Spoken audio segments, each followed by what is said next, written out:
Bonjour à toutes et à tous et bienvenue pour cette nouvelle vidéo de... Alors aujourd'hui je vais vous demander d'avoir de l'attention parce que ce dont je vais vous parler va peut-être vous permettre de comprendre un certain nombre de choses qui se sont produites, qui sont en train de se produire ou qui vont se produire dans les mois à venir. Tout d'abord, il faut bien comprendre une chose, c'est que ce que l'on est en train de voir émerger existait depuis maintenant plusieurs décennies, voire depuis de nombreux siècles, on va dire. On estime évidemment que le capitalisme, l'économie mondiale que nous connaissons aujourd'hui est véritablement née, pas seulement, alors certains disent au 19e siècle, avec l'ère industrielle, d'autres parlent plutôt que les premiers prémices, les premiers piliers de ce système économique dans lequel nous vivons aujourd'hui se sont installés à partir du 18e siècle. On ne va pas remonter dans l'histoire, on ne va pas refaire l'histoire. Ce dont je vais vous parler aujourd'hui, c'est ce qui commence à véritablement confirmer ce qu'un grand nombre de gens comme moi connaissaient, doutaient, analysaient depuis maintenant très très longtemps. Je veux parler du mot reset. Je ne sais pas si vous avez entendu parler de ce mot reset, comme quoi aujourd'hui il fallait impérativement faire un reset de l'économie, un reset pour ceux qui ne parleraient pas anglais. Un reset, ça veut tout simplement dire en français une remise à plat, c'est-à-dire remettre les choses sur la table pour remodeler, pour reconstituer, voire recommencer depuis le début quelque chose qui ne fonctionne plus. Le reset, c'est par exemple lorsqu'une voiture ne fonctionne plus et n'arrive plus à être réparée de façon assez succincte, assez rapide. Et bien qu'est-ce qu'on fait? Eh bien on descend le moteur, on démonte complètement le moteur, on nettoie tout le moteur, etc. Eh bien c'est ce qui aujourd'hui est en train de plus ou moins commencer à être chanté dans les oreilles des économistes à l'échelle internationale. C'est tout simplement de tricoter un petit peu l'économie et pour essayer de la reconstruire, mais de la reconstruire évidemment sur le même modèle. Pour la simple et bonne raison, c'est que si ceux qui aujourd'hui détiennent les leviers de l'économie mondiale n'ont pas l'intention de les lâcher, et ils vont les préserver et voire même peut-être accentuer les choses, et vous allez comprendre pourquoi. Ce qui est de plus en plus évident pour ceux qui suivent un petit peu les phénomènes économiques, sans être de gros économistes évidemment, c'est qu'il y a eu quand même quelque chose de très intéressant qui s'est produit l'année dernière et qui aujourd'hui prend tout son sens et vous allez comprendre pourquoi. Il se trouve que, comme vous le savez, en 2008, nous avons connu une crise financière majeure, très importante, avec des ramifications dont d'ailleurs aujourd'hui on peut considérer qu'avec toute une honnêteté de fondamentaux économiques, qu'on ne s'est jamais véritablement relevé de cette crise de 2008, que l'on a bidouillé, qu'on a brodé, qu'on a modifié un petit peu les règles du jeu, et c'est finalement une continuité de ce qui se passe depuis, allez, on va dire, depuis la fin des années 60, car petit historique, pour que vous compreniez bien, jusqu'à la fin des années 60, les modèles économiques fonctionnaient plus ou moins avec certains fondamentaux établis à partir de la fin de la Seconde Guerre mondiale et même avant. Sauf que, évidemment, tout modèle, quel qu'il soit, a ses limites. Vous savez, c'est un peu comme cette théorie concernant le pétrole, c'est-à-dire la disponibilité des ressources pétrolières qui fonctionne sur un principe de pic, c'est-à-dire que plus vous exploitez, mais il va y avoir un moment où vous allez atteindre le maximum de capacité d'exploitation de la ressource, de cette matière première, et à un moment donné, ça va très rapidement décliner. Alors, petit aparté concernant le pétrole, il y a beaucoup de gens parfois qui vous disent oui, de toute façon, là on arrive à la fin de l'exploitation du pétrole, on arrive à la fin de l'ère de l'énergie fossile. Je vous rassure, c'est complètement faux. Pourquoi? Tout simplement parce que ceux qui prétendent ça se repose en fait sur des modèles économiques d'exploitation, de soustraction et d'exploitation du pétrole qui fonctionnent avec un certain équilibre des balances, d'équilibre des bilans au niveau des entreprises, au niveau des sociétés qui exploitent les champs pétrolifères, que ce soit des champs terrestres ou des champs offshore, c'est-à-dire sur les océans et sur les mers. Sauf qu'aujourd'hui, évidemment, ce pétrole, on va qualifier ce pétrole facile d'accès, eh bien, en effet, c'est ce pétrole facile d'accès, va y avoir un moment donné, on va arriver au pic. D'ailleurs, on est peut-être déjà arrivé à ce pic. Donc on est obligé, pour pouvoir fournir, eh bien, d'aller chercher un autre pétrole, un pétrole qui est plus difficile, qui est plus compliqué à atteindre, et qui est forcément donc plus coûteux. C'est pour cette raison d'ailleurs qu'on s'est lancé à corps perdu dans le schiste, hein, vous savez, ce fameux schiste, hein, c'est l'exploitation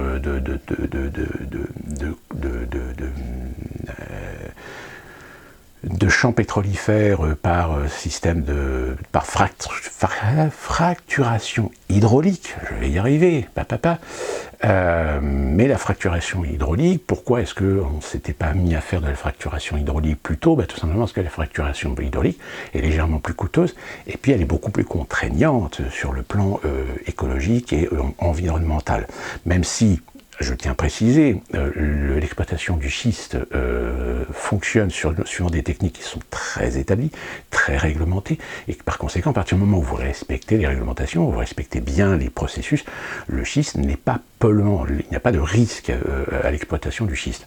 Sauf encore une fois de plus, c'est une question de coût, et comme toute exploitation de richesse, il arrive un moment où ces richesses, pour gagner un peu plus d'argent, eh bien, on essaie de réduire les coûts d'exploitation. Et qui dit réduire les coûts d'exploitation, ça veut dire que réduire peut-être le respect d'un certain nombre de normes, de règles, et en effet prendre des risques, là par contre, environnementaux et des risques écologiques. Même si, aux États-Unis, concernant le schiste, on a quand même un exemple où aujourd'hui, je crois que c'est l'Oklahoma, vous avez aujourd'hui une recrudescence depuis plusieurs années de tremblements de terre en Oklahoma, alors que l'Oklahoma n'est pas un État particulièrement sensible à des tremblements de terre, n'est pas une zone sismique connue, mais il a été prouvé que finalement, suite à l'exploitation du schiste, eh bien, on a créé des poches dans les profondeurs de la croûte terrestre. Et puis il y a des moments, eh bien, vu que ces poches ont été des poches où se trouvait du pétrole, où se trouvait du pétrole de schiste, etc., gaz de schiste aussi, c'était des poches c'était des cavernes, hein, vous imaginez une caverne, mais une caverne sous pression. À partir du moment où vous retirez la pression, et bien évidemment, vous affaiblissez la structure de la caverne, et bien il y a des moments où pouf, ça s'effondre. Et comme là, on parle sur des proportions énormes, hein, c'est comme si vous avez, par exemple, tout l'ensemble des carrières qui se trouvent sous Paris, hein, l'exploitation des carrières de craie sous Paris, que toutes les carrières, tout d'un coup, s'effondraient. Avec la masse structurelle que vous avez au-dessus, ça génère une onde sismique, et c'est pour cette raison que l'Oklahoma aujourd'hui subit un certain nombre de tremblements de terre. Alors c'est des tremblements de terre de très faible intensité, mais quand même, c'est une des conséquences aujourd'hui de la surexploitation du schiste. Donc voilà, je me suis un petit peu éloigné avec le schiste, mais pour revenir au pétrole, donc le problème du pétrole, c'est qu'en effet, aujourd'hui du pétrole, il y en a encore beaucoup sur Terre, hein, on estime qu'il y en a encore pour à peu près 500 ou 600 ans d'exploitation, mais c'est une exploitation qui est plus difficile et donc qui est plus coûteuse. Or, quand on est dans une situation de crise, le problème c'est qu'on ne peut pas concevoir sur le plan économique, sur le plan budgétaire, d'augmenter les frais d'exploitation quand derrière vous avez des baisses de chiffre d'affaires. Vous voyez, il y a un déséquilibre, ce qui fait qu'aujourd'hui on est dans cette situation où à un moment donné on a commencé à vouloir essayer de développer de nouvelles stratégies, de nouvelles issues commerciales, on va dire, d'où la voiture électrique pour essayer de trouver à un moment donné un substitut. Mais malheureusement, évidemment, on est toujours sur une situation conflictuelle entre les empires pétrolifères qui veulent préserver quand même leur marché, hein, leurs sources de revenus, et puis les alternatifs, hein, les solutions alternatives, qui, elles, aujourd'hui, on ne va pas revenir sur le débat de la voiture électrique, parce que le problème de la voiture électrique, c'est que même si ce n'est pas polluant, c'est polluant autrement, c'est polluant au niveau des matières premières, c'est polluant au niveau des batteries, par exemple, pour le recyclage des batteries, etc. Enfin bon, ça c'est un autre débat. Donc tout ça, j'ai pris l'exemple du pétrole pour vous dire qu'il y a un moment donné où dans les aspects économiques, dans les marchés économiques, on arrive à un moment à un pic. C'est-à-dire que vous arrivez au maximum de la capacité d'exploitation d'un marché, d'exploitation du potentiel économique que vous avez. Donc il arrive un moment où vu que vous arrivez au maximum de potentiel, c'est soit vous trouvez une autre solution, c'est-à-dire vous essayez de développer d'autres marchés, des nouveaux produits, etc. Ou alors, eh bien, vu que vous avez quand même des contraintes, eh bien ces contraintes, vous allez les pousser, vous allez les repousser, vous allez les changer, vous allez les modifier. Eh bien, c'est ce qui s'est passé. C'est ce qui s'est passé au début des années 70. Les États-Unis, guerre du Vietnam. Derrière, vous avez tous les empires militaro-industriels qui, évidemment, font énormément de chiffres avec la guerre du Vietnam depuis qu'elle a commencé. Sauf que, à un moment donné, lorsque vous avez des gens qui commencent à dire bon, il va falloir trouver une solution sur cette guerre parce qu'on ne peut pas continuer. En plus de ça, à l'époque, la guerre du Vietnam était devenue très impopulaire, déjà à partir de 70-71. Eh bien non, le problème c'est que pour pouvoir continuer à faire tourner la machine économique militaro-industrielle, avec toutes les ramifications que c'est, je vous rappelle, c'est quand vous avez un marché, les armes, il faut fabriquer les armes, il faut trouver les matières premières pour fabriquer les armes, il faut les matières premières pour les cartouches, il faut les matières premières pour la poudre, il faut les matières premières pour tout. Voilà, c'est vraiment un éventail de marchés, un éventail d'exploitation et de production qui sont touchés par le marché de l'armement. Donc c'est pour ça que c'est toujours très délicat de vouloir désarmer, parce que ça touche tellement de pans économiques à l'échelle internationale, surtout nationale aux États-Unis, qu'on ne peut pas demain, du jour au lendemain, supprimer le marché des armes. Et donc, vous avez un monsieur qui s'appelle Richard Nixon, qui était président des États-Unis à l'époque, et qui a décidé, tout simplement pour pouvoir permettre de faire de la planche à billets, eh bien sortir de cet accord qui régulait plus ou moins le marché monétaire, qui déjà à l'époque avait le dollar, le yen, la livre sterling, et la quatrième, dollar, livre sterling, yen, et j'ai oublié le quatrième. Oui, non, le quatrième, c'est l'euro. Mais il n'y avait pas l'euro à l'époque. Non, c'était les trois monnaies à l'époque qui permettaient donc de faire du marché, du commerce international. Donc, on faisait du commerce international avec le dollar américain, la livre sterling et le yen japonais. Sauf que ces monnaies étaient contraintes parce qu'elles étaient adossées, pour établir leur valeur, elles étaient adossées sur les talons or. Or, les Américains, à un moment donné, c'était une contrainte pour eux. Donc, qu'est-ce qu'ils ont fait? Eh bien, ils ont sorti, les États-Unis ont sorti le dollar des accords Bretton Woods et ont fait de la planche à billets. Ce qui a permis de pouvoir continuer la guerre du Vietnam en continuant à payer, en continuant à acheter des armes, mais pas seulement des armes, mais aussi tous les outils logistiques. C'est aussi bien la bouffe, l'essence, les transports, etc. Donc, vous voyez, là, on est sur des millions et des millions et des millions de dollars d'investissement qui font marcher des pans aussi économiques des États-Unis. Et on considère aujourd'hui que c'est à ce moment-là qu'en fait, alors je ne vais pas refaire tout l'historique, si vous voulez un autre historique, une date importante, c'est 1997. 1997, c'est à ce moment-là que Bill Clinton signe l'accord de dérégulation. Cet accord de dérégulation a permis tout simplement à votre banque de dépôt, avant 97, si vous étiez, je ne sais pas quelle banque, mais par exemple, on va prendre le Crédit Agricole par exemple, si le Crédit Agricole était une banque de dépôt, et bien à partir de 97, on lui a autorisé à pouvoir faire de l'investissement, c'est-à-dire devenir aussi banque d'investissement. Et évidemment, quand on est banque de dépôt, qu'on a beaucoup d'argent, etc., eh bien l'argent, votre argent qui est sur votre compte, n'est pas sur votre compte, il est en écriture virtuelle, mais en réalité, la valeur de votre argent sur votre compte a été récupérée par la banque pour spéculer sur les marchés. C'est-à-dire que toutes les banques de dépôt aujourd'hui, eh bien, à partir de 97, se sont mis à faire de l'investissement, c'est-à-dire faire de la spéculation sur les marchés avec votre argent. Alors, votre argent, en théorie, c'est votre argent, puisque c'est une écriture virtuelle sur le compte en banque, mais la valeur réelle, c'est-à-dire que si demain vous voulez échanger la valeur de votre argent en or, par exemple, eh ben, je vous souhaite bien du courage, parce que vous n'y arriverez pas. On vous présentera en effet, d'ailleurs actuellement il y a des gens qui commencent à dire que finalement ça serait peut-être bien si vous avez beaucoup d'argent d'investir et de protéger, faire de la valeur refuge sur l'or et l'argent. Je peux vous garantir que si vous avez 3 000, 5 000 ou 7 000 euros d'économie et que vous voulez convertir ça en or ou en argent, eh bien votre banque vous fera la misère. C'est-à-dire qu'ils vont vous dissuader de ne pas investir dans de l'or, attention, de l'or physique, hein, mais plutôt d'investir dans des produits. Hein. Les produits, ils vont vous vendre des tas de produits avec des taux d'intérêt fantastiques, etc. Alors qu'en réalité, tous les produits sont des produits de merde. Hein. C'est comme les assurances vie. Hein. Si vous avez une assurance vie, je vous conseille, et d'ailleurs peut-être qu'il est trop tard déjà pour vous, de récupérer votre argent que vous avez placé en assurance vie, parce que le jour où ça va s'effondrer, le jour où il va y avoir une grosse crise majeure systémique à l'échelle européenne, votre assurance santé, vous allez l'avoir là où je pense. Hein. Ça, c'est un conseil que je vous donne.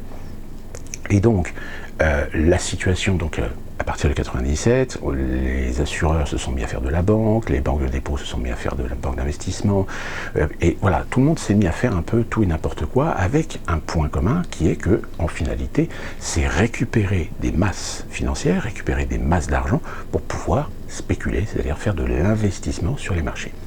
Sauf qu'évidemment, faire de l'investissement sur les marchés, il y a des risques. Et il y a d'autant plus les risques, c'est que déjà en 97, les marchés commençaient relativement à se tasser. Moi, je me souviens très bien que j'avais certaines camarades qui faisaient de la spéculation et qui, à partir de 2003-2004, ont commencé à me raconter en me disant que là, on va arrêter, on a des investissements sur des valeurs, des petites valeurs refuges qui rapportent pas grand-chose, mais qui au moins, voilà, c'est des petits revenus, parce que le reste, on sent bien que ça commence à se tasser. C'est-à-dire qu'il y a de moins en moins de gains sur des investissements, ce qu'on appelle les investissements classiques, hein, soit le marché obligataire, soit le marché des actions, voire même le marché monétaire. Donc déjà en 2004, ça commençait déjà un petit peu à se tasser, et qu'évidemment, quand on est spéculateur, ce qu'on veut, c'est gagner toujours plus. Or, quand on est dans une vocation à vouloir toujours gagner toujours plus, eh bien, il y a un moment donné où les fondamentaux des marchés ne permettent plus de gagner toujours plus. Et donc, on a commencé à créer des produits. Alors, il y a un produit très connu qui s'appelle le CDS, hein, qui est en fait ce qu'on appelle plus vulgairement je me souviens plus du terme, enfin de toute façon c'est ce qu'on appelle plus vulgairement des produits toxiques. Donc alors c'est des montages financiers relativement compliqués, c'est-à-dire que c'est à la fois de l'assurance, du crédit mis en package et ensuite mis sur les marchés suivant un certain nombre de volumes alors ça va très très vite, hein, c'est des produits qui normalement étaient censés aller très très vite.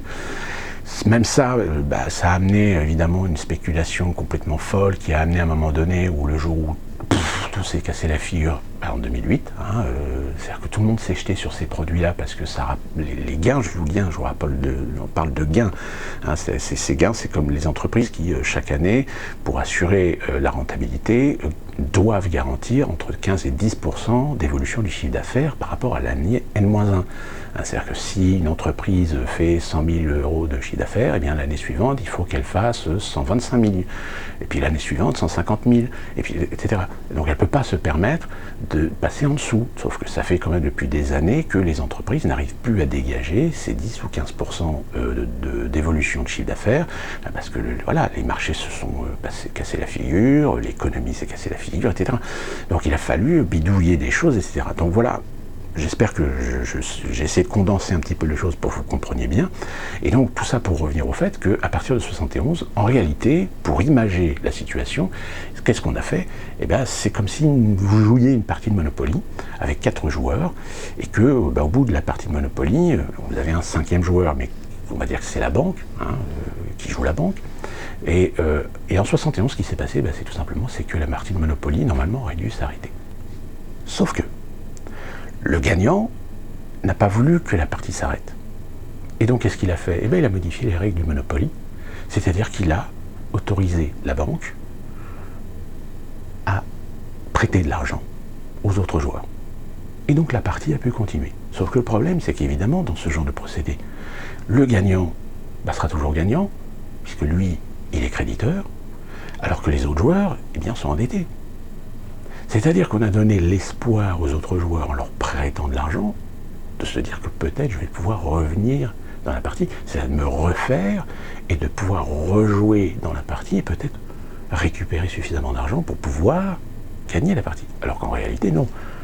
Le gagnant de la partie, c'est celui qui gagne toujours.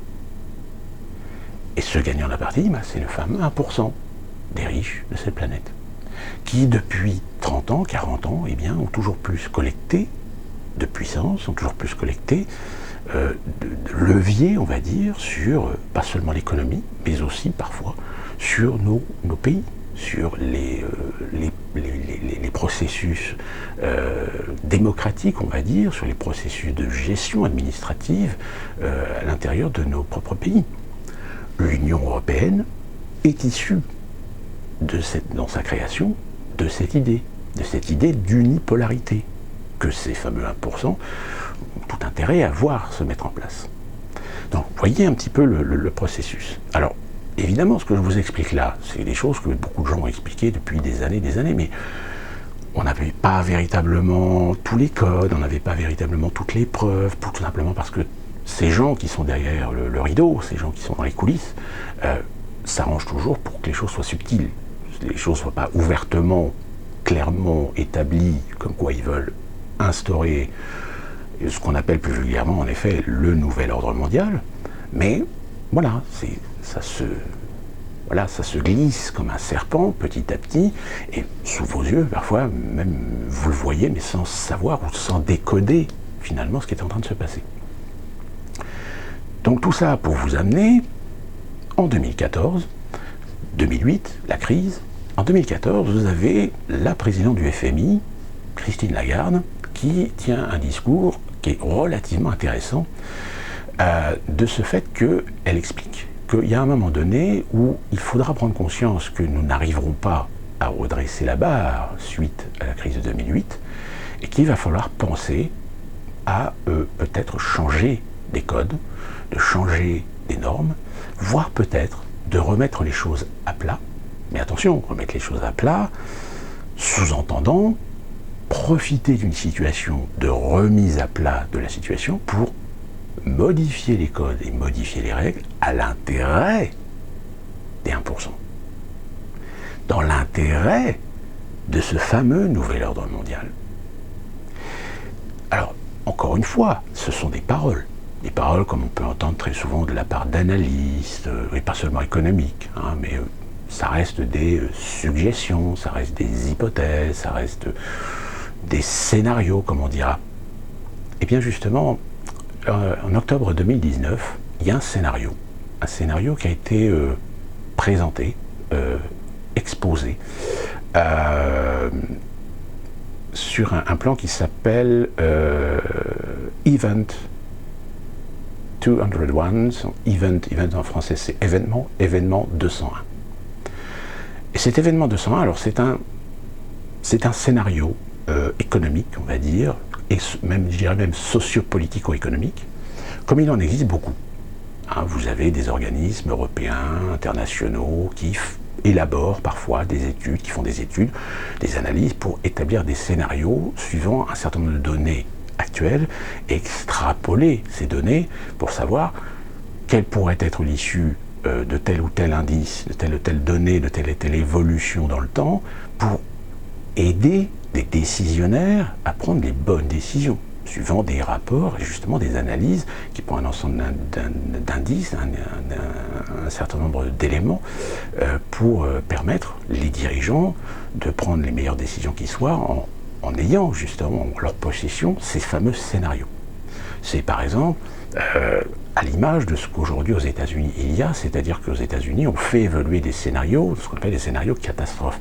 C'est-à-dire quels que soient les types de catastrophes auxquels on peut être confronté à l'échelle internationale ou nationale, eh bien vous avez une structure, une administration qui se met en place et que ces administrations ont besoin pour la cohésion, de la cohérence, de l'organisation, de la logistique, de la stratégie, d'avoir accès à un certain nombre d'organismes qui sont pour l'instant des organismes indépendants, que ce soit à l'échelle fédérale ou à l'échelle des États.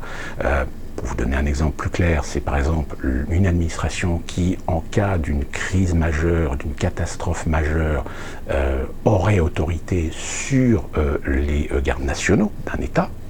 C'est-à-dire que là, ce sont des accords donc, qui sont passés entre les gouverneurs, c'est-à-dire les gouvernements d'État et l'État fédéral, Pour vous donner un organisme très connu qui s'appelle la FEMA, la FEMA qui est très connue pour être l'organisation, l'administration fédérale qui peut avoir à un moment donné autorité suprême pour gérer un cas de catastrophe naturelle ou un cas de catastrophe exceptionnelle, pas seulement naturelle, ça peut être d'autres événements, ça peut être par exemple des conséquences socio-économiques, politiques qui amènent des situations d'insurrection.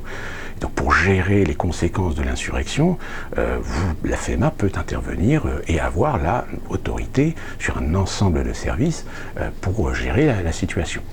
Et quand je dis gérer la situation, c'est aussi gérer en matière de législation. C'est-à-dire que la FEMA peut très bien bénéficier, par exemple, d'un ordre de loi martiale pour supprimer la liberté des Américains et les contraindre à respecter un certain nombre de règles.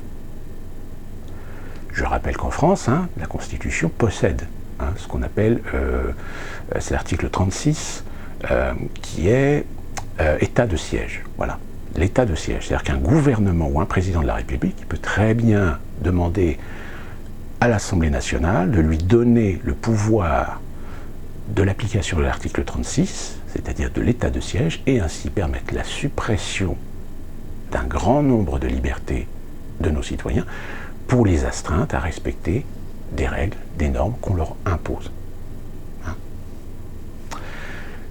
Et donc, de ce fait, ce fameux Event 201, donc je vous le rappelle, a été présenté, je crois que c'était, je ne sais pas si c'était le forum économique international ou un autre forum, peu importe. Étrangement, ce scénario prenait comme base les conséquences économiques, politiques et géopolitiques d'une pandémie. Je rappelle, octobre 2019. En sachant que on a aujourd'hui l'information vérifiée que le premier cas, c'est-à-dire ce qu'on appelle le patient zéro a été détecté mi-novembre. Attention, quand je dis il a été détecté, c'est-à-dire qu'on sait que cette personne est donc le patient zéro, mais à l'époque on ne savait pas qu'il était le patient zéro d'un nouveau virus qui allait s'appeler Covid-19. C'était un malade comme un autre, mais en remontant au moment l'origine de la contamination, ce qu'on appelle le patient zéro, c'est-à-dire que la première personne contaminée, eh bien c'est mi-novembre, voire peut-être avant. Parce que voilà, c'est le patient zéro qu'on a détecté. Mais on n'a aucune garantie que le patient zéro soit le premier. Peut-être qu'il y a d'autres gens qui, avant lui, ont pu être contaminés. On lui a trouvé une contamination animale, parce que on a trouvé aussi peut-être du Covid, alors je ne sais plus si c'est Palangrin ou la chauve-souris, mais enfin peu importe, ça va faire encore beaucoup de polémiques en ce moment et beaucoup de débats sur la question. Donc c'est quand même étrange qu'au mois d'octobre 2019, vous ayez un scénario qui est présenté pour donner une analyse structurelle de conséquences d'une pandémie, et que quelques semaines après, paf, vous avez une pandémie qui commence à naître en Chine. Hasard, coïncidence, ça peut arriver. Mais c'est pas le plus, c'est pas le plus important, je dirais, de savoir est-ce qu'il y a un lien entre le fait qu'on a annoncé une pandémie et que la pandémie ait lieu quelques semaines plus tard. Non, ce qui est très intéressant dans ce rapport, c'est qu'en réalité, il rejoint l'idée que si on veut remettre les choses à plat, eh bien, il y a un problème à résoudre en priorité. C'est les peuples. C'est les États-nations. C'est la souveraineté des peuples. Comment réussir à soumettre à des idées, à un reset, à une remise à plat, évidemment avec un certain nombre de lois, un certain nombre de réglementations, un certain nombre de principes qui iront dans l'intérêt de ce 1%, qui iront dans l'intérêt de ces élites, et leur permettre d'avoir plus de pouvoir, plus d'ascendant sur la souveraineté populaire, si ce n'est le chaos. Alors là, le rapport en question, le scénario qui avait été proposé, c'était un scénario basé sur une pandémie. Bon. Sauf que le problème, c'est qu'en effet, le Covid-19 peut être considéré comme une pandémie parce que c'est répandu à l'échelle internationale. Mais on remarquera quand même que le Covid-19, en dehors du fait qu'il n'a pas de vaccin ou traitement aujourd'hui garantissant de soigner à 100%, et encore 100% est un pléonasme puisqu'on ne soigne jamais à 100% les individus, en matière de contamination et en matière de mort, on reste plus ou moins sur des chiffres qui correspondent à une épidémie saisonnière. On a mis du temps à déclarer le Covid-19 en tant que pandémie, mais on peut constater quand même que ce n'est pas un virus très mortel. C'est pas le genre de virus que lorsque vous l'attrapez, 12 heures après vous commencez à avoir des fièvres et des sursoirs, 10 heures après vous commencez à être malade, à vous gerber dessus et trucs comme ça, et puis vous mourrez en moins de 24 heures. Hein, voilà. Là c'est vraiment ce qu'on appelle les virus de, je crois, virus de niveau 4. Là c'est vraiment des virus mortels, c'est des virus qu'on pourrait appeler des virus apocalyptiques, puisque c'est des virus qui peuvent exterminer la moitié, voire les 2/3 de la population mondiale en très peu de temps. Or là, le Covid-19, c'est pas le cas.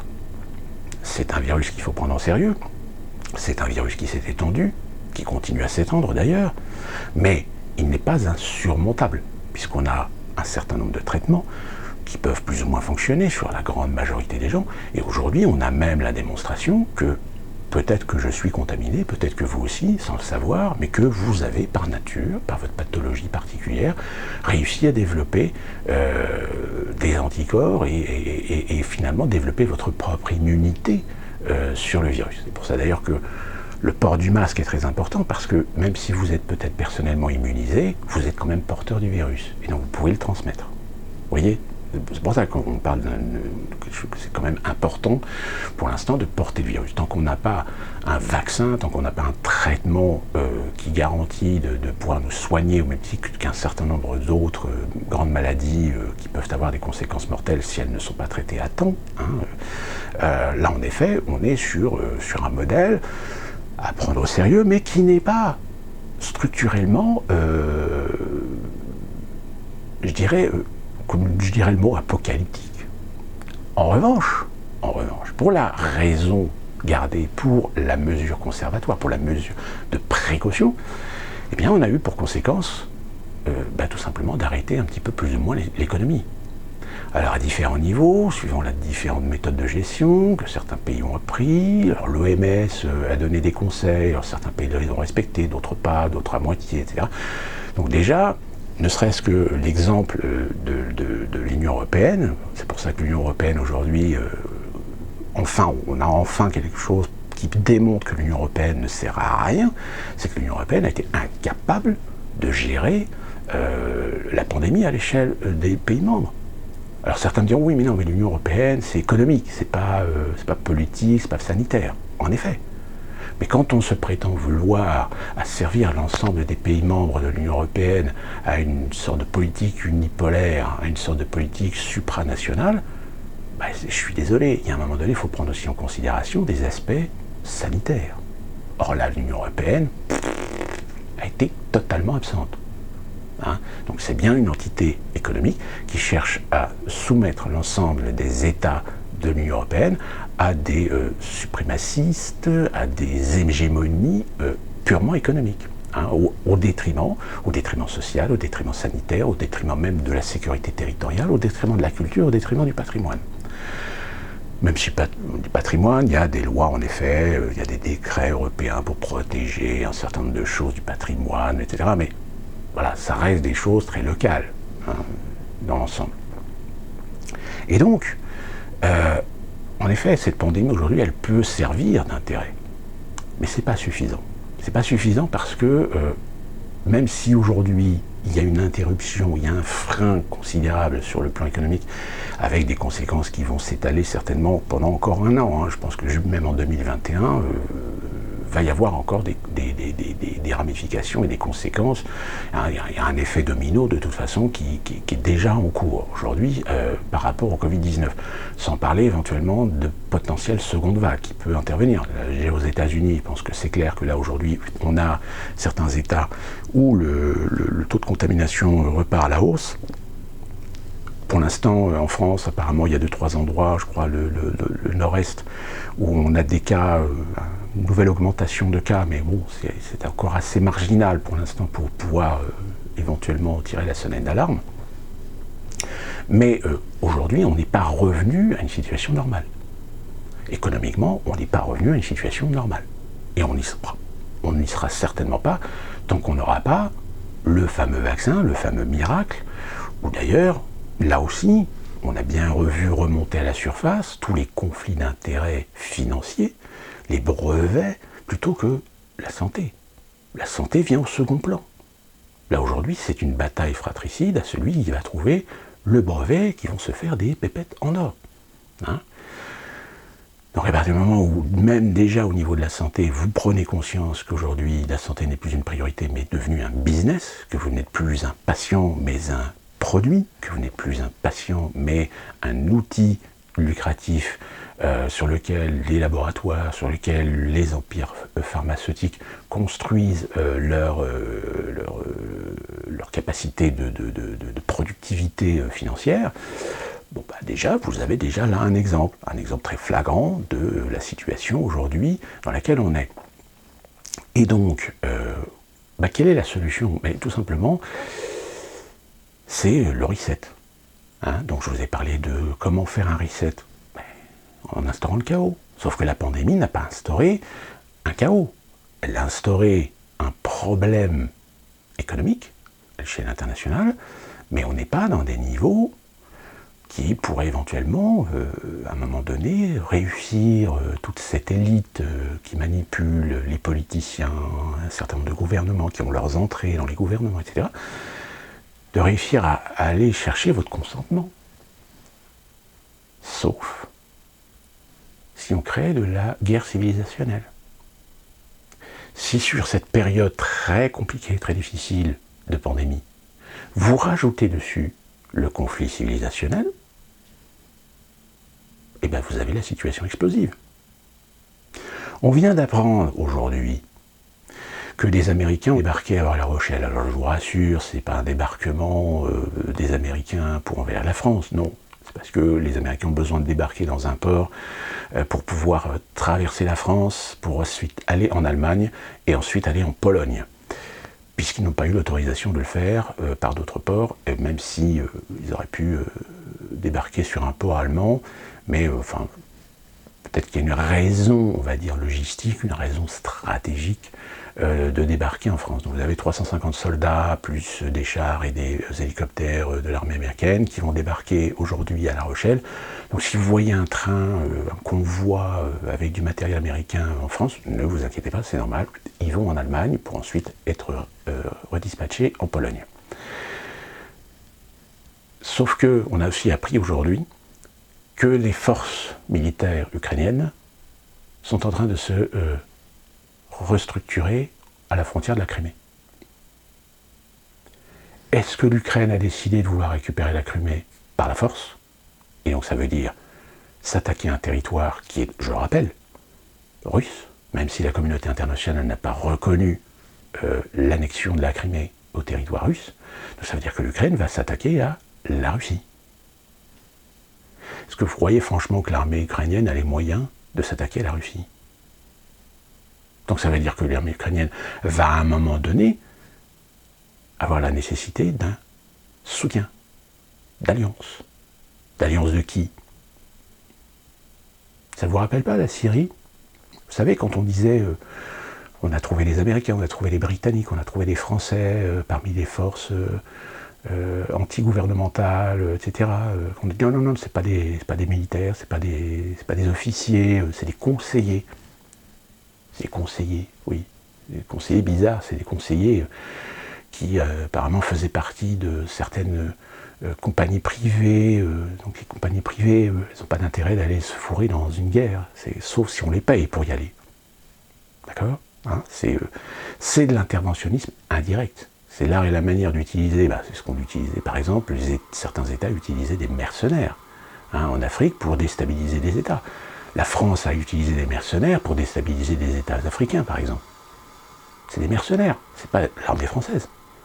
tant que vous ne réussissez pas à prouver que ces mercenaires ont été payés par des organismes qui étaient payés eux-mêmes par l'État, etc., vous voyez, on est toujours dans la subtilité, subtilité de contexte, subtilité de procédure, subtilité de stratégie. Et donc, si aujourd'hui vous réussissez, alors aux États-Unis, on a vu BLM, ça a commencé à monter un petit peu, sauf que à la veille d'une élection cruciale, si les démocrates veulent réussir à récupérer la Maison-Blanche, ça va peut-être un petit peu trop loin. Alors, pour l'instant, il y a certains endroits où ça s'est calmé. À Seattle, ils ont finalement viré la fameuse shop, ex-Chaz, cette zone qui s'était déclarée autonome par des anarchistes dans le centre-ville de Seattle, quasiment. Là, actuellement, il y a encore quelques problèmes à Atlanta, en Géorgie, à Minneapolis également. Minneapolis, ça reste encore assez tendu.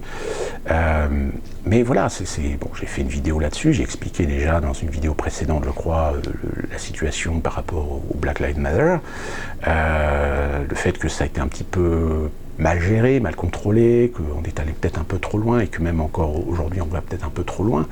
Je rappelle que le drapeau du Mississippi finalement va être changé, c'est-à-dire que l'encart avec le drapeau confédéré qui faisait partie en encart du drapeau du Mississippi. Le drapeau du Mississippi, ça y est, il a été réformé, donc il va être changé. Apparemment pour un autre drapeau sur lequel ils vont marquer « In a God we trust ». Enfin, c'est les États-Unis. Donc la situation est extrêmement fragilisée. Par contre, en Europe, on est déjà vachement bien avancé dans le projet. Non, parce qu'on soit clair, le problème des migrants, le problème de l'islam radical, le problème aujourd'hui d'une montée de la délinquance, de la criminalité, puisque là, on a appris qu'une gendarme a été tuée avec un criminel qui lui a foncé dessus à 130 ou 160 à l'heure, je crois. Alors on a eu du mal, ils ont quand même finalement sorti le nom, il s'appelle Yassine E. Yassine E. Bon, voilà, ça y est. Alors, surtout, pas d'amalgame. Attention. C'est comme aussi... si vous regardez, alors sur YouTube, vous avez une multitude de vidéos qui sont faites, des reportages qui sont présentés sur LCI, sur je ne sais plus d'autres chaînes, TF1, etc.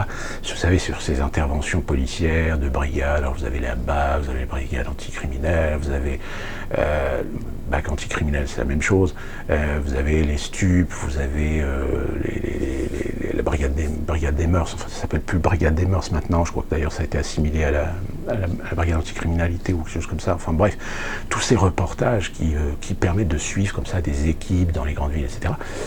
Ce qui est assez amusant, c'est de constater que souvent, quand on voit ces reportages, les actions, les personnes interpellées, etc., déjà, il y en a pas mal qui ne parlent pas franchement bien le français.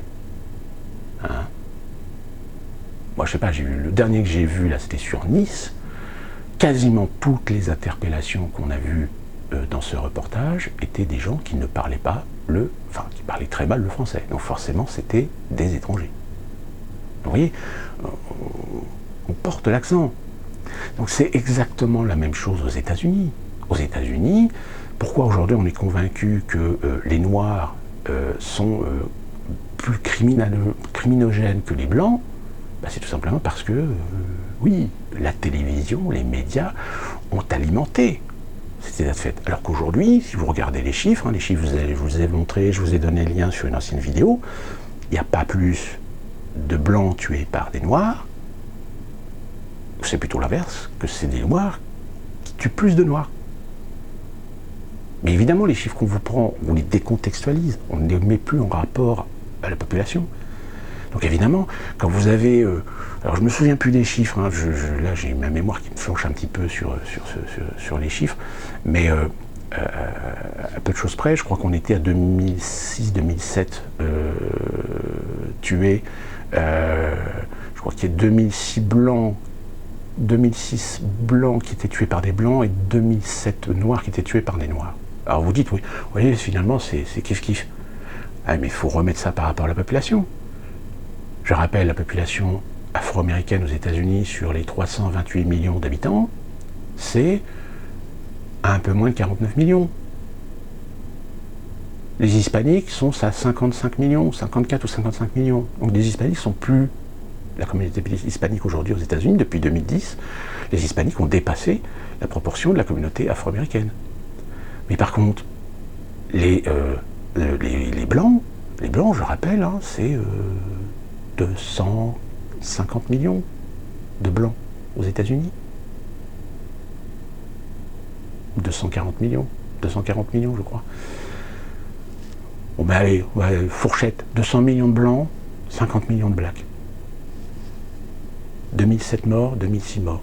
Donc si vous faites un rapport, ben oui, il y a plus de blacks qui se tuent entre eux que de blancs. Mais des blancs qui tuent les noirs, non, on est sur un chiffre, je crois que c'est 219 morts pour 514. C'est-à-dire 219 blancs qui tuent des noirs et 500 noirs qui tuent des blancs. Donc là, en effet, on est sur un rapport, c'est le double. Donc du coup, le discours de dire que les blancs tuent plus de noirs ne tient pas le coup. Mais idéologiquement, eh bien, idéologiquement, il faut préserver cette idée parce que ça rentre dans la politique, dans la stratégie de division, de confrontation. Et là, la confrontation, hein, on est en plein dedans. Je veux dire, là, les blancs, ça, limite, il faut baisser les yeux, mettre le genou à terre si on veut éviter de se faire lyncher presque. Hein. J'exagère, hein, attention. Tous les Afro-Américains, voire la majorité des Afro-Américains, d'ailleurs, je peux vous dire, les 2 tiers des Afro-Américains ne suivent pas le mouvement BLM. Hein. Moi, tous les amis que j'ai, collègues Afro-Américains, mes voisins Afro-Américains, les BLM, ils ne veulent pas en entendre parler. Pour eux, ils considèrent que ça ne représente pas, ils ne les représentent pas. Hein. Et c'est exactement la même chose en France.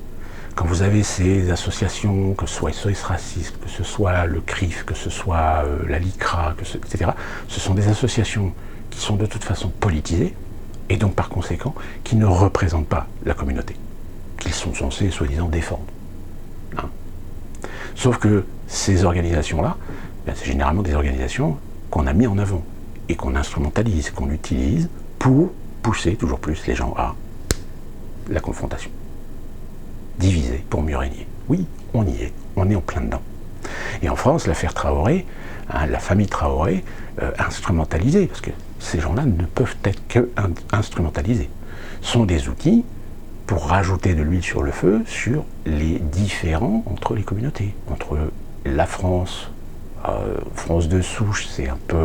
parce que j'aime pas le terme France de souche, parce qu'aujourd'hui, la France, c'est aussi bien des gens qui s'appellent Pierre, Robert, Durand, Dupont, comme des Conti, Luigini, Poriega, Toriega,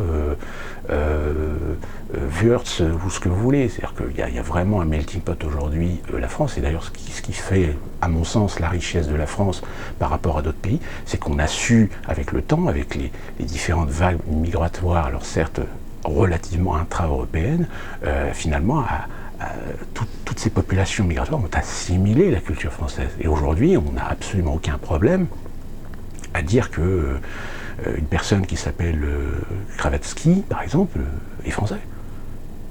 Même si Kravatsky indique bien que ses origines sont peut-être polonaises. Comme certains ont des origines hongroises, bulgares, roumaines, etc. Mais on s'en fout. Et même la couleur de peau, on s'en fout. Aujourd'hui, être noir en France ou arabe, c'est naturel. Pourquoi? Parce que à partir du moment où vous êtes cultivé, apparemment, vous connaissez notre histoire, apparemment, vous connaissez les flux migratoires auxquels la France a été soumise, on n'en a rien à foutre de la couleur de peau ou de l'origine. À partir du moment où vous avez un comportement citoyen, au moment où vous respectez, vous défendez les valeurs de la République, les valeurs de la liberté, les principes fondamentaux de la France, en tant qu'individu, en tant que citoyen, que vous soyez chrétien, juif, musulman, bouddhiste, agnotiste, athéiste, protestant, évangéliste, témoin de Jéhovah, on n'en a rien à foutre. Vous êtes français, avant tout. Puisque la force aujourd'hui de la France, la force de la Constitution de la France, c'est de considérer que le peuple français est unique et indivisible. À partir du moment où vous comprenez unique et indivisible, Et bien quand vous voyez aujourd'hui ce qu'on est en train de faire, politiquement, stratégiquement, en communication, médiatiquement, c'est pas ça. C'est anticonstitutionnel ce qui est en train de se passer. C'est-à-dire qu'on est en train d'appliquer depuis les années 80 un modèle d'intégration anglo-saxon, c'est-à-dire la communautarisation par excellence. Et comme toute communautarisation, il y a un moment donné dans un pays, eh bien, vous risquez de vous retrouver avec deux communautés qui déjà, d'un point de vue séculaire, ne peuvent pas se blairer. J'invite les personnes françaises ou d'origine étrangère qui viennent du Maghreb nous faire la démonstration que il y a entre certaines peuplades berbères, arabesques, barbaresques comme on disait à l'époque, quelques dissensions. Je vous donne un autre exemple qui est jusqu'où ça va aujourd'hui pour essayer de vraiment créer la dissension, pour vraiment créer du conflit. On a appris que le président algérien demande à ce que la France s'excuse pour la colonisation. Alors évidemment, quand vous êtes algérien, pas forcément très cultivé, etc., vous plongez la tête la première. Sauf que la question, et d'ailleurs je me suis amusé à ça, parce que sur Twitter, alors là, je me suis vraiment éclaté, j'ai posé la question, j'ai dit, mais vous pouvez me rappeler qui est à l'origine de l'Algérie ? 1836, 26. Parce que l'Algérie, c'est pas un pays qui a 2000 ans d'histoire. Hein. L'Algérie, c'est un pays fabriqué, composé. Par qui ? Par la France. Alors je me souviens plus de celui qui a posé le décret d'application de la création d'Algérie en tant que telle, mais c'était sous Louis... non, c'était pas Louis XVIII, c'était Louis-Philippe. C'était sous Louis-Philippe. Je me souviens plus exactement Louis XVIII ou Louis-Philippe. Enfin bref, vous regardez sur Wikipédia, hein, vous regardez Algérie, et vous avez l'historique de l'Algérie, vous verrez que l'Algérie, eh bien, c'était un pays qui a été créé aux environs de la moitié du XIXe siècle, par la France.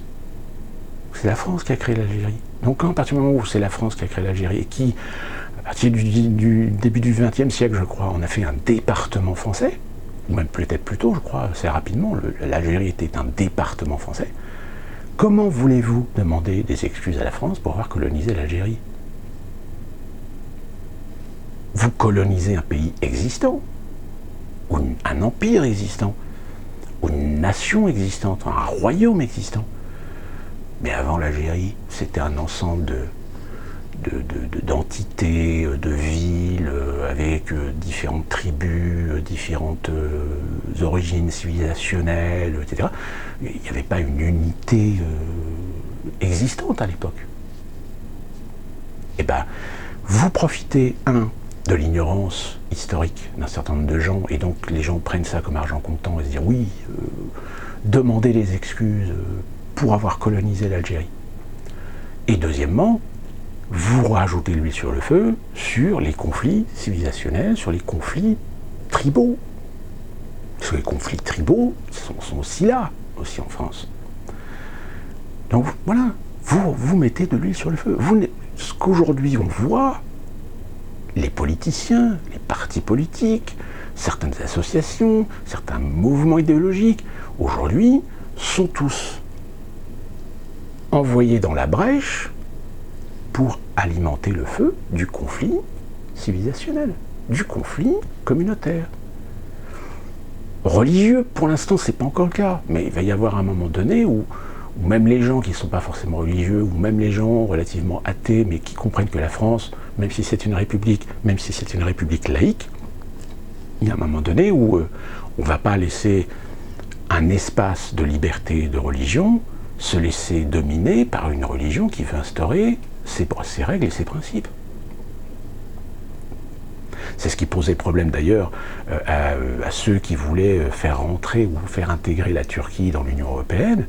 Et Sarkozy d'ailleurs là-dessus, pourtant je ne suis pas pro-Sarkozy, mais au moins Sarkozy là-dessus, il avait raison, et il était contre. Pourquoi ? Tout simplement parce que si vous regardez la population de la Turquie, vu que l'Union européenne fonctionne par le prorata de la population de chaque pays membre, eh bien on se serait retrouvé avec une Turquie presque dominante dans les institutions européennes. Et donc, elle aurait aisément et légitimement le droit de nous imposer des lois islamiques, des lois liées à la religion musulmane. Donc, à partir du moment où vous comprenez que ces phénomènes civilisationnels, puisque là c'est vraiment des problèmes civilisationnels, viennent s'intégrer en couche sur la pandémie, et que dessus vous rajoutez des conflits géopolitiques, avec la Russie, la Chine actuellement avec Hong Kong, Hong Kong devient très sensible, et bien vous avez une situation qui est très explosive. Alors il suffirait qu'on rajoute une deuxième vague sur l'hémisphère nord dès le mois de septembre-octobre, et bien là vous avez une situation explosive. Vous avez une situation explosive où dans chaque pays, à différents niveaux, vous risquez d'avoir des gros soucis de sécurité, des gros soucis de troubles de l'ordre public, des gros soucis, voire même d'émeutes, mais d'émeutes, limite de l'émeute guérilla urbaine. C'est pour ça qu'en général, je conseille aujourd'hui aux gens qui habitent dans les grandes villes en France, barrez-vous, partez, parce que de toute façon, ça va mal finir. Et bien vous avez tout d'un coup la situation où vous, quand vous voyez ça, même vous allez peut-être le voir de vos fenêtres, vous allez prendre peur, vous allez vous sentir de moins en moins en sécurité, vous allez vous sentir de moins en moins en capacité de savoir où vous allez, où est-ce qu'on va. On va vers le chaos. Et là, qu'est-ce qui va se passer? Il va se passer que les États vont vous amener sur un plateau, dire nous prenons en considération et nous prenons de fait une situation de crise majeure. La seule solution que nous avons de résoudre ces problèmes, eh bien nous vous présentons voilà notre solution. Et notre solution demande la suppression de vos libertés. Je rappelle, en France, l'article 36, la suppression de vos libertés, donc ça veut dire expression, opinion, pensée. C'est-à-dire façonner une société où vous serez en servitude de l'État, mais non plus avec ce droit fondamental de citoyen d'être libre, de vivre et de respecter les lois de la République, mais en tant qu'individu, d'être en liberté et en droit. Vous voyez un peu la subtilité? Je vous informe qu'aux États-Unis, à cause du 11 septembre 2001, un certain nombre de libertés qui, soi-disant, étaient temporairement abrogées vis-à-vis de l'autorité américaine, vis-à-vis de l'État fédéral, vis-à-vis des services et des administrations de sécurité nationale, temporairement suspendues, n'ont jamais été temporairement, l'ont été définitivement. Et l'ont été définitivement grâce à qui? Pas à George W. Bush. Pour votre information, celui qui a signé le document qui valide la pérennité des droits du FBI et de la CIA et de la NSA de vous espionner, de vous arrêter, de vous mettre en prison parce que vous avez des idées subversives ou que vous êtes dangereux pour la sécurité d'État. Ou Assange, voilà, Assange va en faire les frais. C'est Barack Obama. C'est Barack Obama qui a signé le document. Prix Nobel de la paix, je rappelle. Donc là, les droits de l'homme... Alors évidemment, en surface, ça ne se voit pas. Mais si tout d'un coup, vous vous rendez compte qu'aux États-Unis, vous avez une liberté d'expression, vous l'avez, cette liberté d'expression. Mais à partir du moment où vous ne prenez pas d'ampleur, vous ne prenez pas d'importance, que vous n'avez pas un auditoire trop important.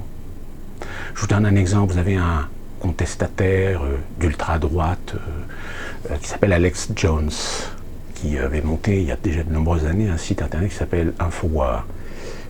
Il restait relativement marginal, relativement bien suivi, mais marginal. Sauf que, avec l'arrivée de Trump, avec la guerre en Syrie, avec les échecs de la guerre en Irak, en Afghanistan, avec les manipulations, les mensonges et les corruptions, il y a de plus en plus d'Américains qui sont allés voir Alex Jones. Et donc Alex Jones a commencé à prendre de l'importance.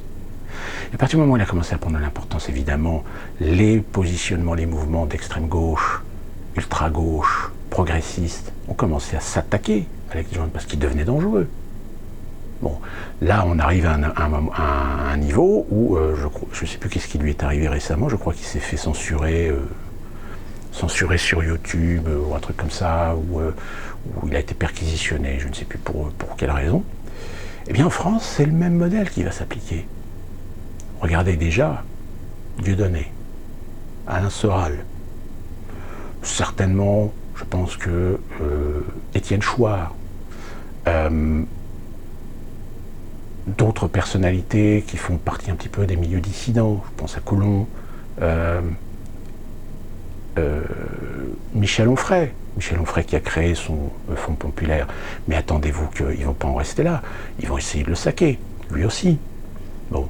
Donc Dieudonné, Soral, qui avaient leur page Facebook, oui, ils avaient encore une page Facebook, je crois, et ils avaient une chaîne YouTube, surtout une chaîne YouTube. Bon, les deux ont été sucrés de YouTube et de Facebook. Vous connaissez Pierre Jovanovic? Bon, Pierre Jovanovic, c'est pareil. Je pense que lui, il est censuré dans un certain nombre de banques, il est censuré dans certains médias. Et je pense qu'aujourd'hui, il va être encore plus censuré parce qu'il a accepté de partager l'antenne d'une vidéo sur voilà, une étude de l'actualité, etc., avec Alain Soral. Bon, c'est pas parce que vous partagez une émission de télé ou une émission de radio avec Alain Soral que forcément vous êtes pro-Soral. Mais la bonne pensée unique, normalement, doit vous pousser à refuser de partager une émission de télé avec Alain Soral. On en est là. Ça s'appelle de la censure. Et pourtant, en effet, ce sont aujourd'hui des personnages qui sont considérés comme infréquentables, qui en effet ont des idées, ont parfois des propos qui peuvent choquer. Mais ils ont parfois un certain nombre d'éléments, une certaine subtilité, un certain sens de l'analyse, qui n'est pas dénué de sens pour une compréhension de ce qui arrive. Moi, je vous avouerai très franchement, j'ai commencé à lire le livre d'Alain Soral, Comprendre l'Empire. Bon. Si on extrapole le fait qu'en effet, il fait toujours des rapports par rapport au sionisme, etc., dans une certaine structure, dans un certain cheminement, c'est un livre qu'il a écrit, je crois, en 2010, mais aujourd'hui, vous retrouvez dans son livre exactement ce qui est en train de se passer. Vous avez d'autres personnes, vous avez Pierre Hillard, par exemple. Pierre Hillard qui a écrit des livres sur justement l'avènement du nouvel ordre mondial, etc., avec une gouvernance unique à Israël, etc., à Jérusalem. Bon, ces mecs-là, ces genres d'individus-là, on les a pris pour des complotistes. Sauf qu'aujourd'hui, quand on voit ce qui se passe, tant sur le plan économique, politique internationale, géopolitique, mais limite, on croirait que c'est des devins, ces types. Hein, alors qu'en fait, ce ne sont que des analystes qui ont extrapolé des scénarios par rapport à des faits de leur époque, et qui finalement, leur analyse était plutôt bonne. Je dis bien plutôt, hein, pas complètement, mais plutôt bonne. Donc, aujourd'hui, on est dans une situation où on voit des éléments qui sont en train de remonter à la surface, et à partir du moment où vous comprenez tout ce cheminement, à partir du moment où vous assimilez le fait que vous avez une élite internationale qui ne lâchera jamais leur modèle économique mondialiste ultralibéral, et que le seul moyen pour eux de le sauver, c'est de nous asservir. Et pour nous asservir, il faut détruire nos États, il faut détruire nos souverainetés et détruire nos libertés. Alors attention, je vois de loin les références orwelliennes 1984. On n'en est pas là. En apparence. En apparence, évidemment, nous ne sommes pas sous des dictatures.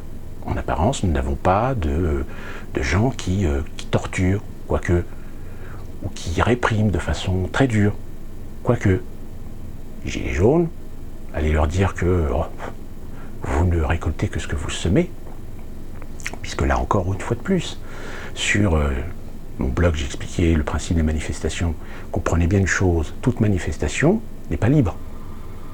Quand vous manifestez dans la rue, vous devez être, déclaré.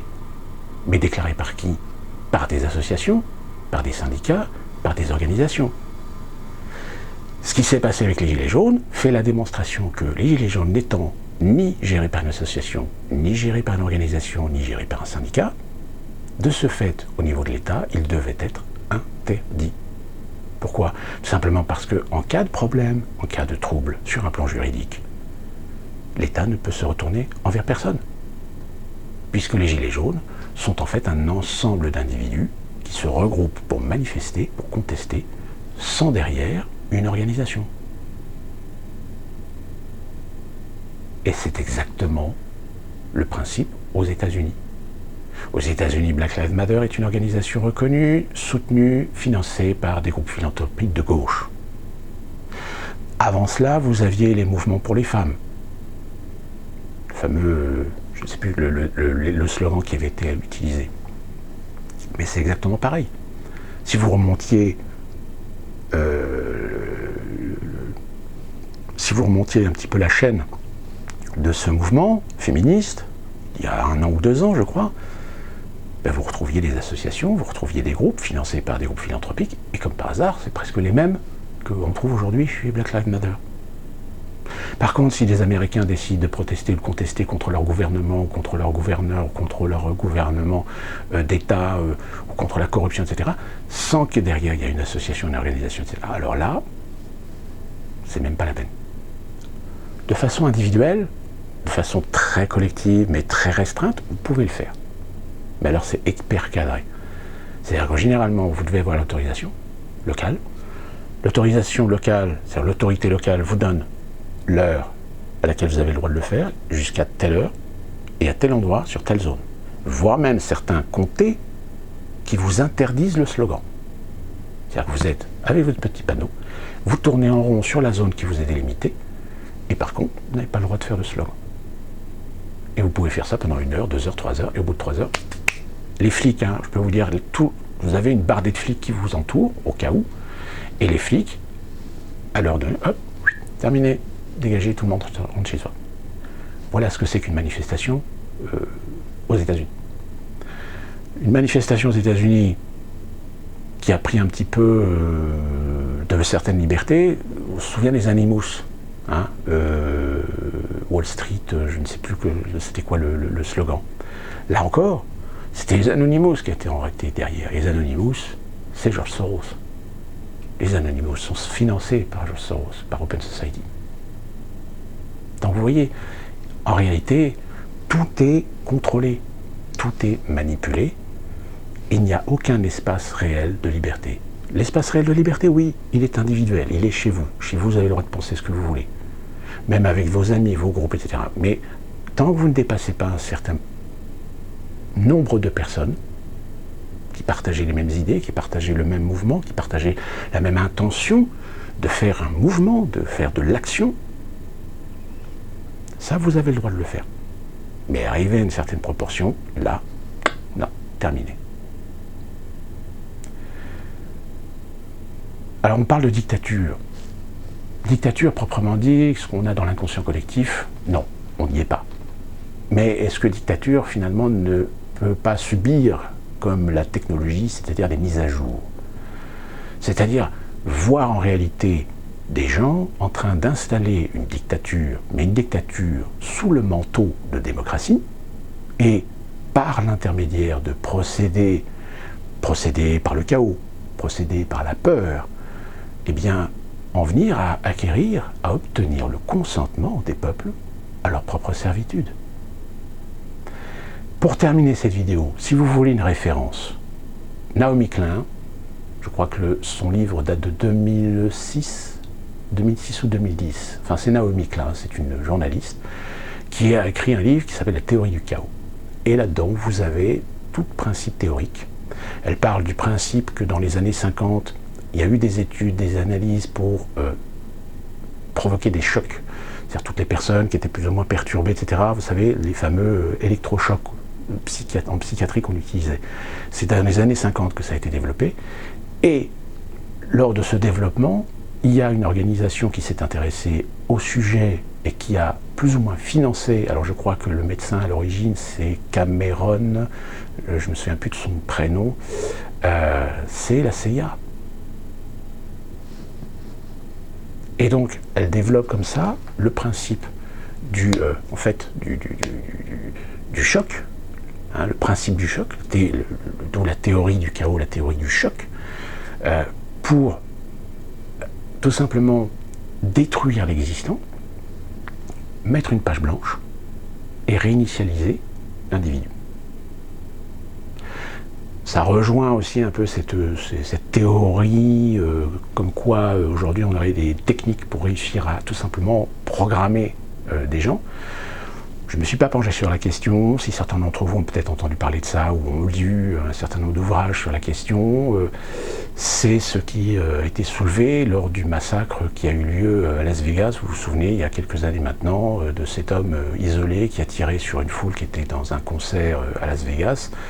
Le problème, c'est que même encore aujourd'hui, l'enquête n'a jamais pu établir les réels motifs, les réelles raisons de cet acte. Alors on essaie d'appliquer sur l'individu un certain nombre d'étiquettes pour ensuite faire des liens par rapport à du suprématisme, du nationalisme, du pro-armes, etc. Mais en réalité, le personnage dans son historique, dans sa vie passée, dans ses expériences, ses relations professionnelles, etc., ne correspond pas du tout au profil.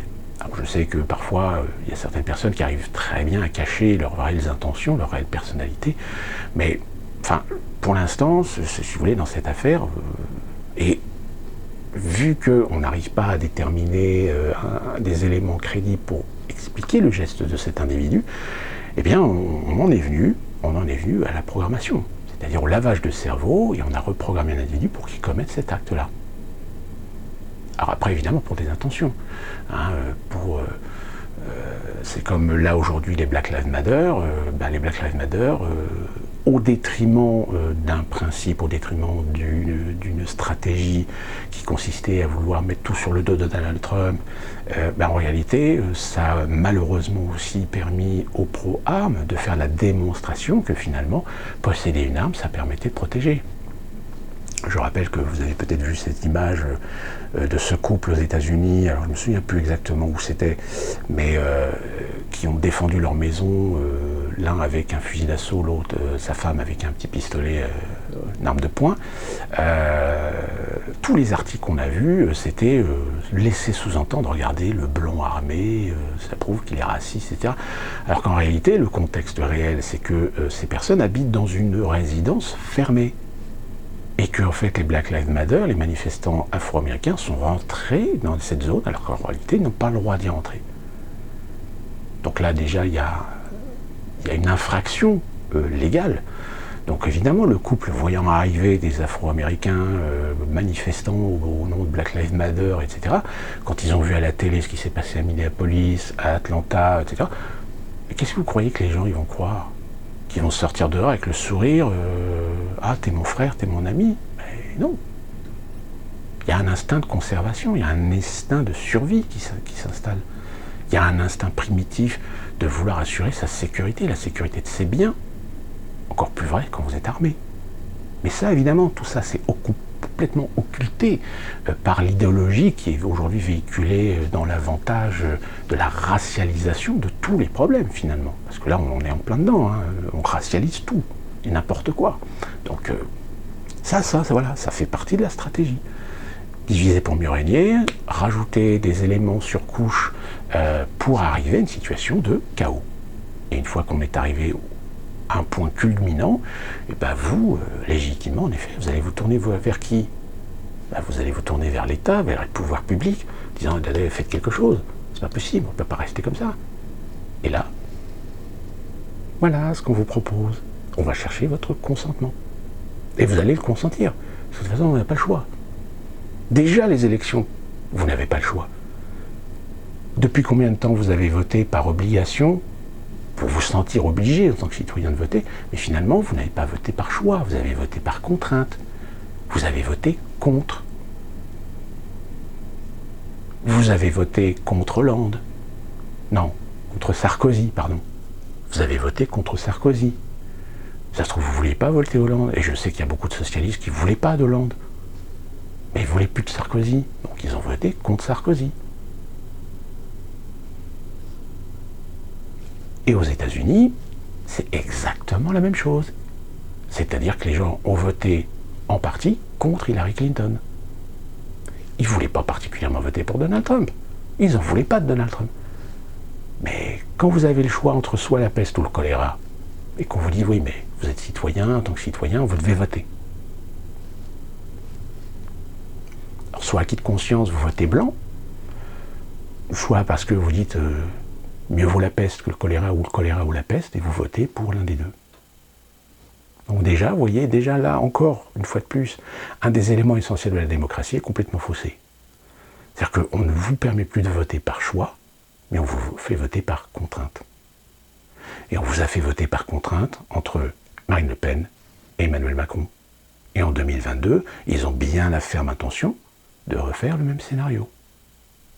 C'est de ne plus vous voter par choix, mais voter par contrainte. Donc déjà, votre démocratie, elle n'existe plus, elle vous a été volée. Même cette rare liberté que vous avez sur les institutions en tant que peuple souverain, vous n'y avez quasiment plus accès puisque vous ne pouvez pas voter pour qui vous voulez. Vous ne pouvez pas voter pour les gens qui sont là pour vouloir faire avancer le pays, faire avancer la France. Et je dirais même qu'il y en a beaucoup de Français aujourd'hui qui ne votent plus par idéologie, ils votent par consumérisme. C'est-à-dire qu'on a réussi à transformer la perception même du vote démocratique dans l'intérêt de l'entre-soi, dans l'intérêt consumériste, le moi-je. Je terminerai par cette petite phrase qui dit qu'en général, on obtient toujours la satisfaction d'asservir les peuples par la peur, par le chaos. Cette phrase résume finalement cette longue vidéo. J'espère que je vous ai donné un certain nombre d'éléments. Je reviendrai sur d'autres éléments de réflexion plus précis, plus détaillés, dans une autre vidéo que je suis en train de préparer. Et j'espère que tous ces éléments-là que je viens de vous donner vont pouvoir vous permettre de mieux comprendre ce qui est en train de se passer. Que là, on est en phase de situation où on travaille énormément sur la communication, on travaille énormément avec les médias pour vous dissuader d'une idée, d'un concept, d'une pensée, alors qu'en réalité, on est en train de vous manipuler pour vous orienter vers votre consentement à votre propre servage, à votre propre esclavage. Attention, ces mots sont à utiliser dans le sens figuré du terme, pas dans le sens propre. Mais le résultat est le même. La volonté de la construction, finalement, d'une globalisation économique, mais que la globalisation économique ne pourra fonctionner que par l'asservissement des États-nations, la disparition de la souveraineté, au profit d'une entité politique globale, unilatérale, unipolaire, qu'on appelle le nouvel ordre mondial. J'espère que cette vidéo n'aura pas été trop longue. Si vous avez des commentaires ou des éléments ou des informations à rajouter, n'hésitez pas, commentaires, souscrivez si vous êtes nouveau. Et puis, on se retrouve très prochainement pour une nouvelle vidéo, peut-être un peu plus légère. Et d'ici là, portez-vous bien.